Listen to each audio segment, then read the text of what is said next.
Good afternoon, family and friends, brothers and sisters, and all my saints and subs.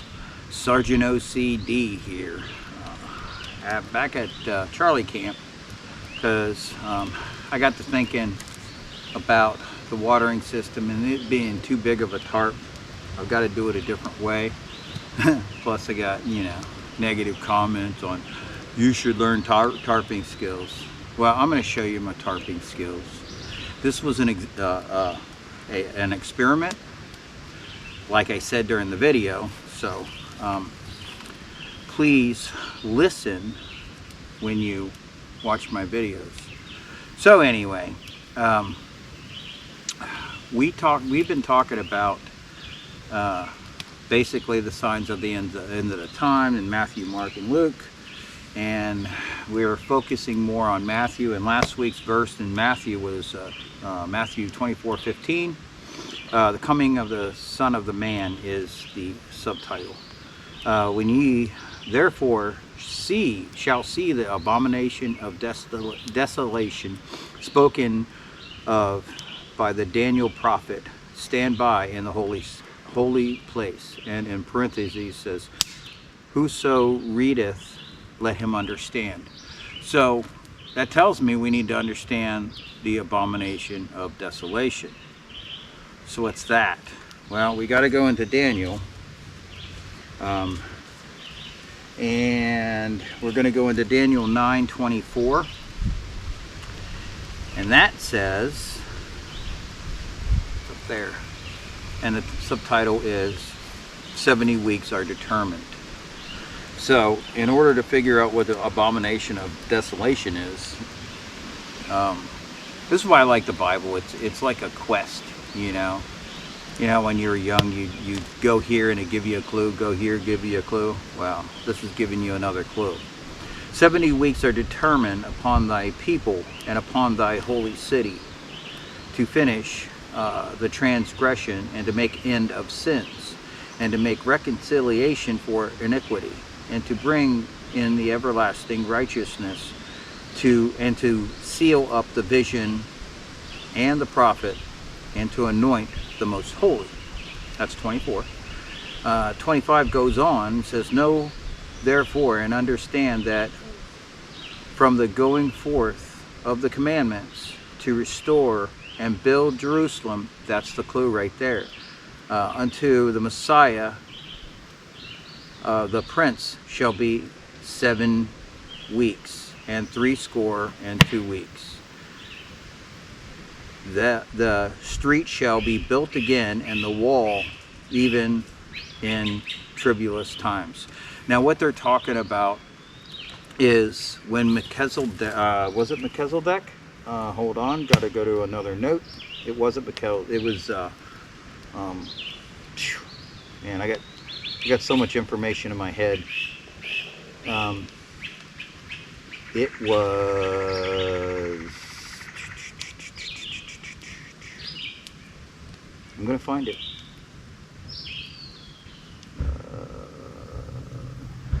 King Artaxerxes in the year of 44 BC, that's before Christ. So we're going to move on, because you're going to have to remember that date. Everybody else has already done the math, and I'm sorry about the smoke, but the bugs were eating me up when I got here, and there's no bug to be found now. Anyway, this is exciting. 26, after 62 weeks shall the Messiah be cut off, but not for himself. The people of the prince shall come and shall destroy the city and the sanctuary, and the end therefore shall be with a flood until the end of the war. Desolations are determined. 27, and he shall confirm the covenant with many for 1 week. In the midst of the week shall cause a sacrifice in the obligation,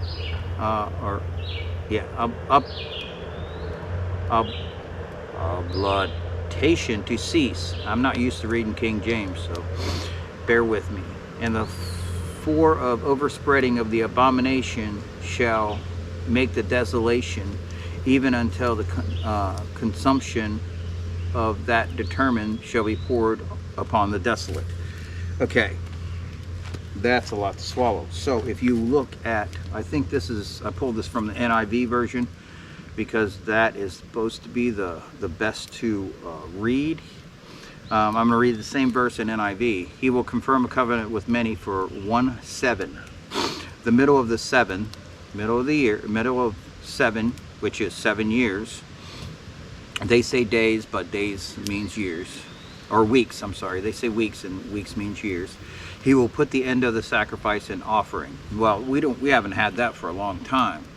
What's going to happen is the Antichrist is going to go into Jerusalem and start sacrificing again. He's going to put an end to that in a year and a half. And that temple will be set upon the abomination that causes the desolation. Upon the end that is decreed will be poured out on him. So, layman's terms, what's going to happen is, according to Daniel's 70 weeks, so there's 62 weeks plus 7, which is 69 weeks. Okay, the 7th or the 70th week has not happened yet. What's going to happen when Jerusalem gets taken over by the Antichrist? When that treaty is signed, we are going to get caught up, raptured, saved in the skies. So that's what this is about. But we're going to dive in deeper, a little bit deeper. But I did have to explain the abomination of desolation from Matthew that we were discussing in previous weeks. So I had to go to Daniel 9 to explain that. Now we're going to go into something else after this. So bear with me. I gotta do another ridge line. That's why I have a new paracord, new bank line. I got new stuff now. I'm also, since I had to start a fire, and I used a magnifying lens. So you people wanna say I said that wrong? Okay, fine. You know, I do say things wrong, and I admit to it. But how petty to leave a comment like that. You know, why don't you just soak up the Lord and enjoy the video, the scenery, instead of having petty comments? I just don't understand that, but that's the world we live in. You know, we're saints. We live in this world. This is not our home. God bless you. Let me run a ridge line.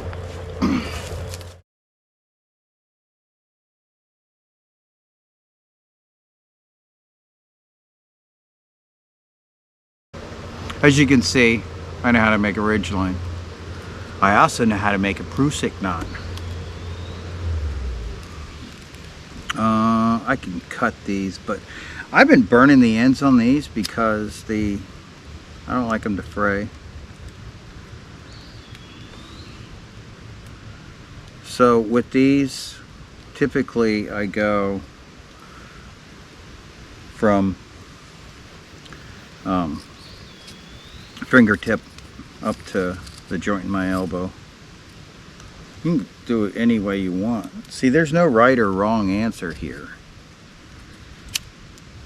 It's just a matter of doing these, knowing how to do it. Okay, so prusik knot, real easy. You ready for this?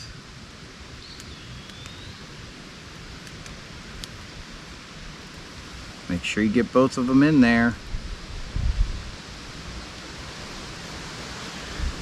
And by melting it with my lighter, it puts a nice little point on there. It won't fray. That's all you need. Okay? I'm going to show you again. Yeah, I get some comments about, you know, I don't know how to tie knots. I don't know how to do this. I don't know how to do this. I don't need to show it because everybody else shows it. But this video is more for people that don't think I know how to do things. That's what I do. In lieu of doing a toggle, which I don't really like toggles. Toggles are great for temporary use. I'm just going to put this here for now. Try and get my Prusik done. So hopefully, see this when we turn on this side. Prusik. Not here. Come back here. I gotta get another toggle. Anyway. Prusik, easy. Wrap it around. See how it's looped? It slides. Pull that loop out. Wrap it around again. And wrap it around again. Now, more importantly, you want to get the outsides out and the insides in. And then you can slide it back and forth. Now I need to get it through here, so I'm going to have to find a toggle. Get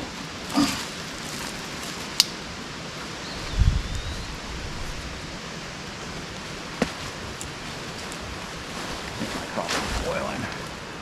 And I'm going to have to probably release some tension in the back to get this going up here. So let me release some tension into the back. So I got some tension off of this now. And all I got to do, very simple, poke this through my hole that I taped. That's why I always say tape your holes. And your grommets and your tarp.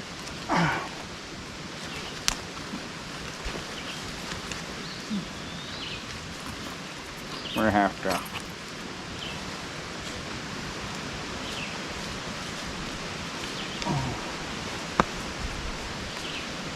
push that knot through a little bit. And the dog that's roaming the camp, I don't know her name.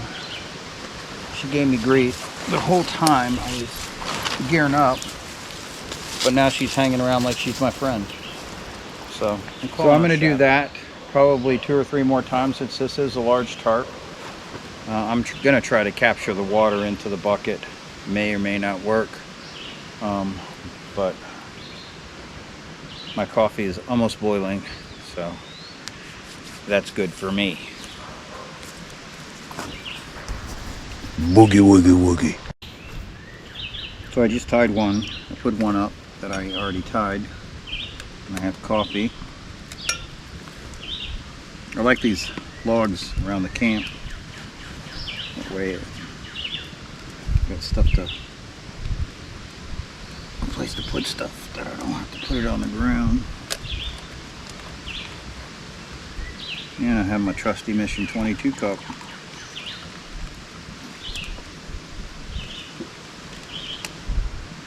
That over.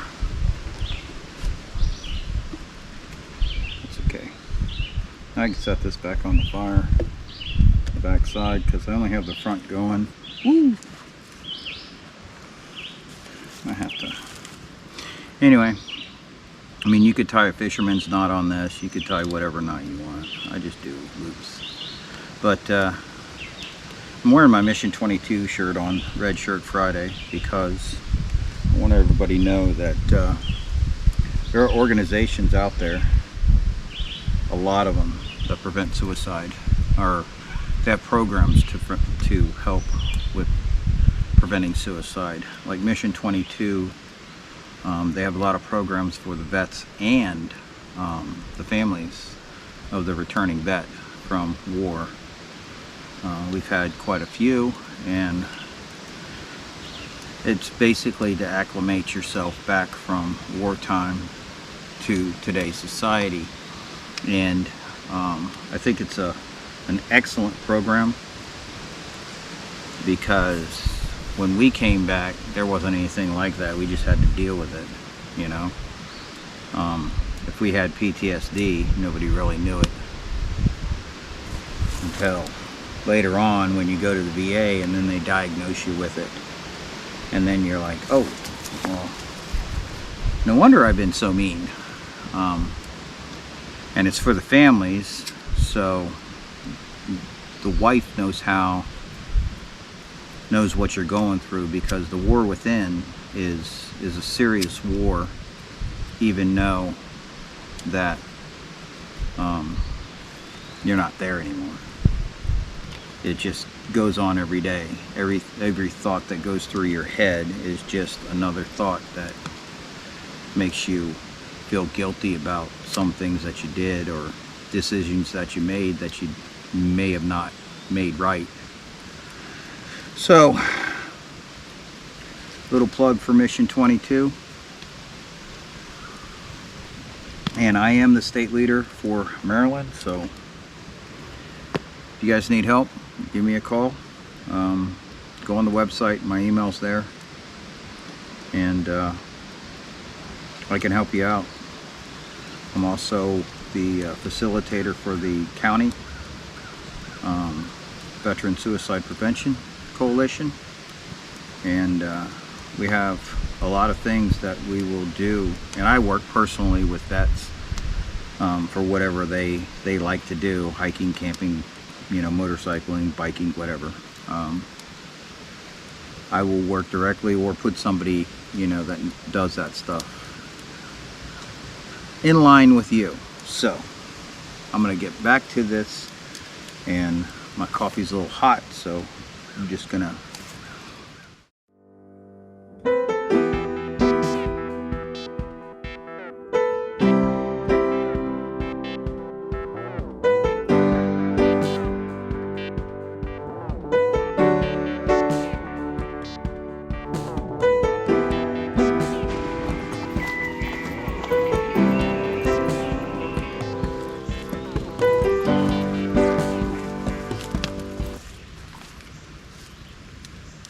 as you can see, this is much better than the way I tried to throw it up.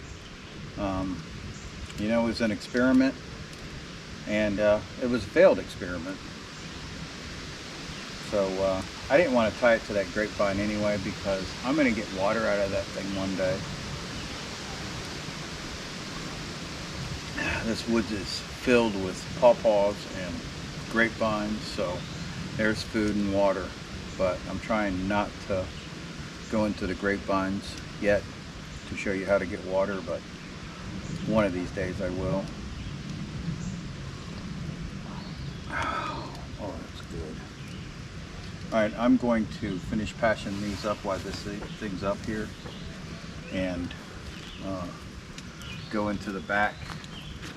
And I'm basically, since the hill goes this way, I'm going to put the bucket over here. Put the back end up over there, so it's kind of a big trench that's going to go into my water bucket. I'm going to try not to do too much of an angle, because I want it to drip in, not flow in, because it'll flow out. But, you can see the leaves there, and you can see underneath that the water's like dipped down, but I'm going to take advantage of this and prepare this side.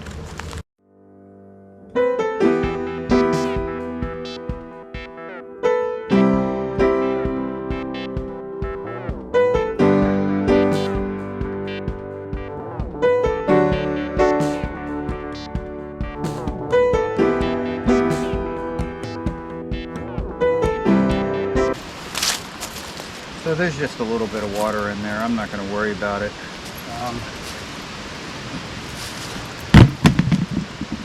I tried and it didn't work. But more importantly, this right here, this shredded bark, will tell you that's a grapevine.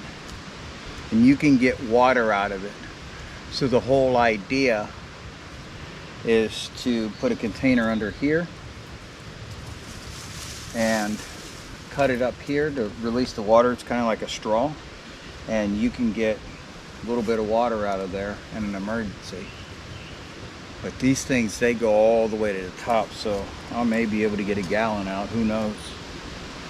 But there's a lot of vines that look like this that are smooth. Those are poison ivy. You don't want to drink out of those. So anyway, I've got to release these 3 lines, and we'll go from there.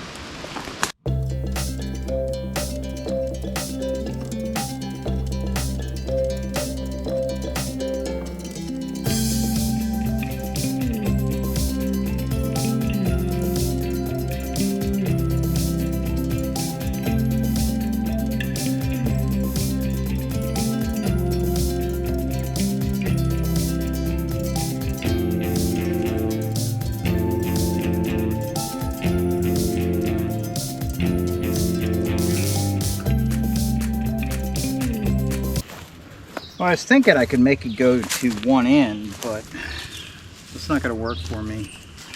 So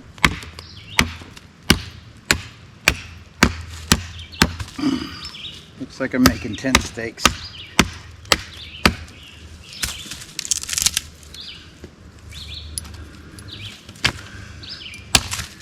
And don't make tent stakes out of dead wood. This was a post I made to get the tarp up more off the ground, but looks like I needed this. This was my poker stick for the fire, so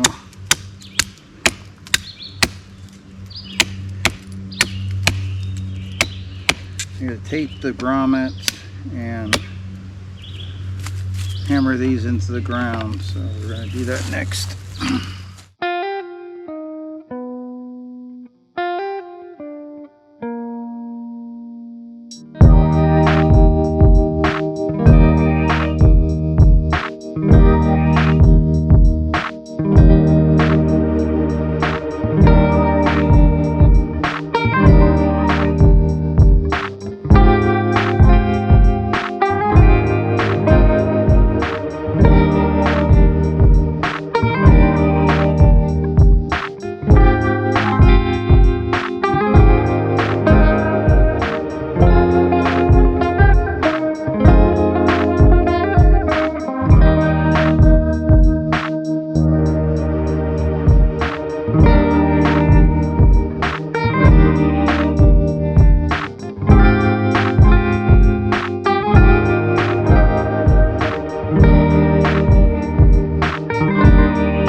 Well, it has been a beautiful day out here.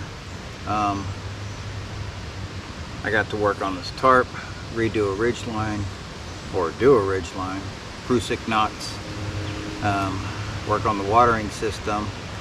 It'll work for now. It's not foolproof yet, but like I said before, you know, you've got to work on it 2 or 3 times till you get it right. You got to let the cordage settle. You got to let, you know, your branches and your levitation sticks settle. But it's been a good day. We went over Matthew 24:15, abomination of desolation, and we brought us into Daniel. And this is all about the end of times. For you saints, you know what's going on. For anybody that isn't a saint, and if you don't know if you're a saint or not, you're not a saint. It's going to be a hard time during the abomination of desolation. 3.5 years before that, 3.5 years after that, if you survive. But anyway, God bless you. Stock up on everything. Train, train, train. Keep your head on a swivel, and I'll catch you all on the flip side.